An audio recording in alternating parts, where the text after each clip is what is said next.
today's conversation actually is kind of part two of what we have started about this thinking, does your thinking making you richer or poorer? And where we tapped into uncertainty. And we know that managing uncertainty is a critical skill in today's madness and unpredictable world. And it requires so much of adaptability, resilience, and the ability to make informed decisions, even when the outcome is not clear. So, my question is, how do we approach uncertainty and what strategies do we use to navigate through that uncertainty successfully? I don't think there's a recipe because different people will respond in different ways. But if we go back to our, foundational concept that our thoughts generate feelings and the feelings generate actions and the actions we take lead to results. I'd like to begin by giving examples of what happens not necessarily on a geopolitical stage, but on a very, very simple educational and domestic stage. When many years ago, when I used to teach and I used to do teacher training, I used to observe which kind of teacher would become violent and punish children. And those were the teachers who were bankrupt.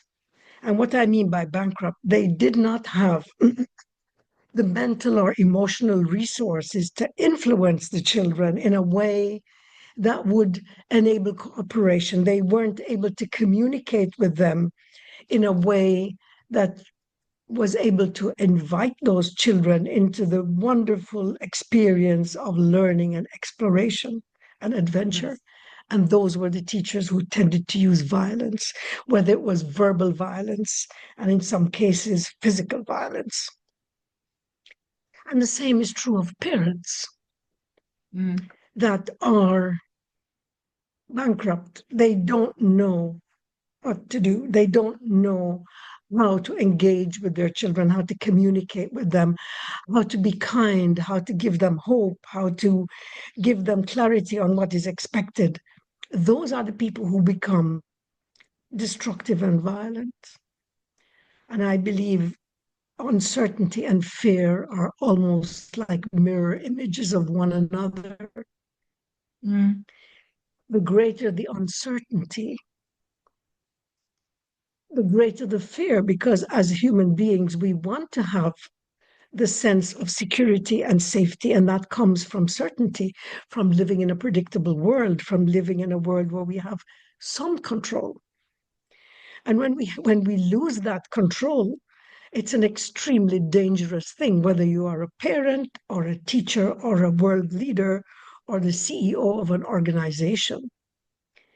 The loss of control generates fear, whether we're conscious of it or not. And that fear leads to violence because what happens is that we feel we're losing control. We are no longer in control of our environment. We're no longer in control of what could happen for the next minute. And if we think about that, that's an extremely dangerous and risky position to be in. And that is really, in a way, when I reflect on it, the foundation of what I call bankruptcy of leadership. So, how do we get out of it? What do we do about it? A world without hope is a violent world. A world without any belief in the goodness of humanity. A world that doesn't give us any cause for optimism is an extremely dangerous world. And it's an extremely dangerous environment to be in. I think we underestimate the power of hope. And hope is associated with, optimism, resilience. So Why as would you even move so if as there was business no hope? leaders, what do we do? As business leaders, I think we need to be very, very, very aware of the dangerous crossroads we find ourselves at, whichever kind of business we're running. and Mm. make sure that we maintain a level of optimism, realistic optimism, not optimism that takes us to la la land and we promise people nonsense that can't be done, Mm. but practical optimism. What can we do?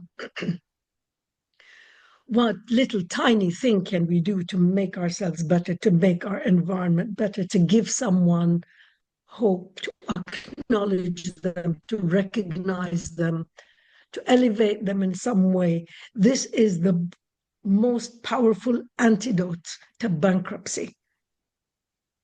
Really look into the eyes of another human being, acknowledge, recognize, appreciate them. That will go far, much further than punishment and abuse and dehumanization.